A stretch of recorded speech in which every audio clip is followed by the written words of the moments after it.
Okay, since everyone else is doing it, let's talk about Pam Bondi. Everyone's making jokes. I don't like her either. However, this is the perfect opportunity to check your neck and talk about thyroid cancer. It's been 18 years, but here's my scar. Here's my picture after my thyroidectomy. See, not too bad. I took some notes. It's been a while. I just don't want to mess up the pronunciations too bad. Okay, so Pam Bondi has got papillary thyroid cancer. Okay, so we are going to go in order, the best to the worst kinds of thyroid cancer. First, you got papillary. Then you have follicular carcinoma. Then you have Hürthle cell, which can be combined with any other thyroid cancers. I know, because I had follicular carcinoma with Hürthle cell. We'll get into that later. Okay, we have medullary, which I thought was the one that men tend to get, and it be much more aggressive, but apparently not. Apparently the men can get any of them, but it's more prominent with women. And then we have anaplastic. That's the really bad one to get. And usually people over the age of 60 are the ones to get it. But you get that one, to be blunt, you're probably gonna die. So yeah, people making jokes about Pam Bondi. Let's just say this. Told then, I have been told now, thyroid cancer is the good cancer to have. Anybody that's ever had cancer, regardless of what kind of cancer it is, cancer is scary. You have this thing in your body.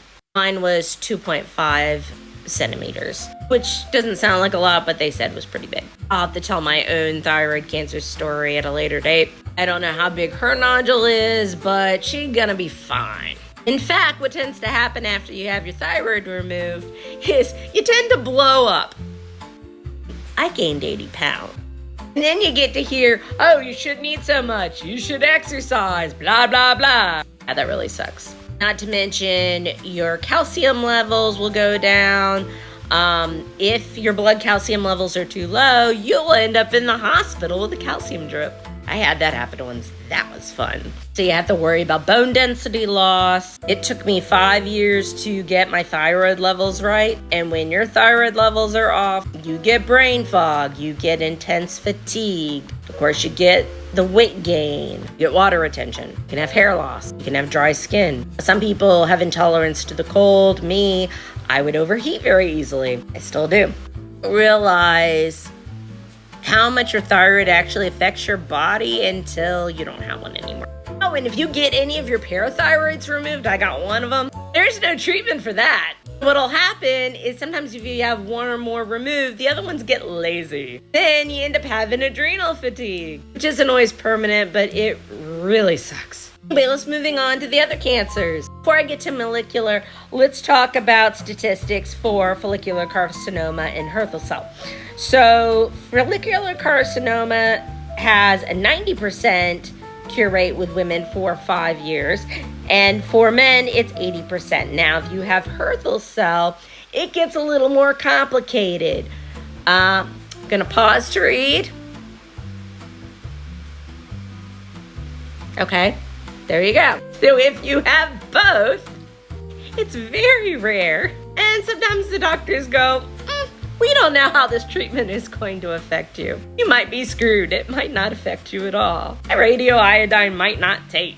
And you're more likely to have it metastasize, especially after the 5 years. Because after the 5 years, we really don't know what's going on. Thyroid cancer doesn't tend to come back as thyroid cancer if you have your whole thyroid removed. It tends to come back as other types of cancers. So that's a lot of fun.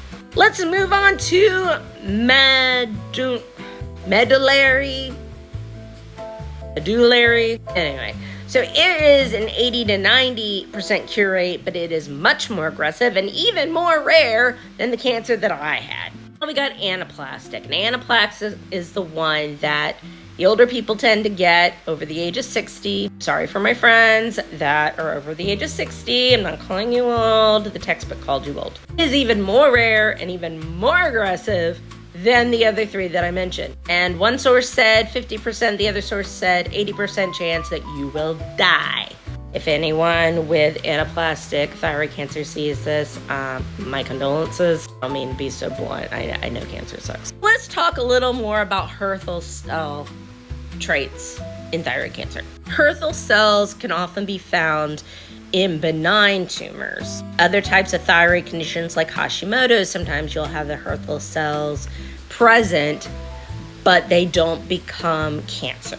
In actuality, there's only a 15% cancer rate with Hürthle cells. However, with that said, if you have Hürthle cells, it is harder to treat, doesn't tend to suck up the radioactive iodine as well, and the fun part is more likely to metastasize. So, without the Hürthle cell present, papillary and follicular carcinoma is the much better type of thyroid cancer to have, as you are going to be able to respond better to your thyroidectomy as well as your radioactive iodine afterwards to get rid of the rest of the thyroid cells. Hürthle cell on top of it, the odds are a little but you'll probably be fine. Number 2, don't tend to respond well to radioactive iodine.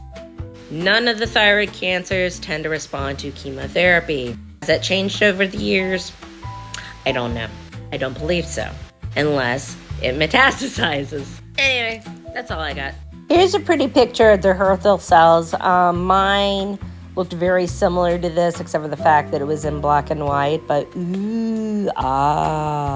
It's kind of hard to see, but here's the chart with my imaging on it. I wasn't very happy.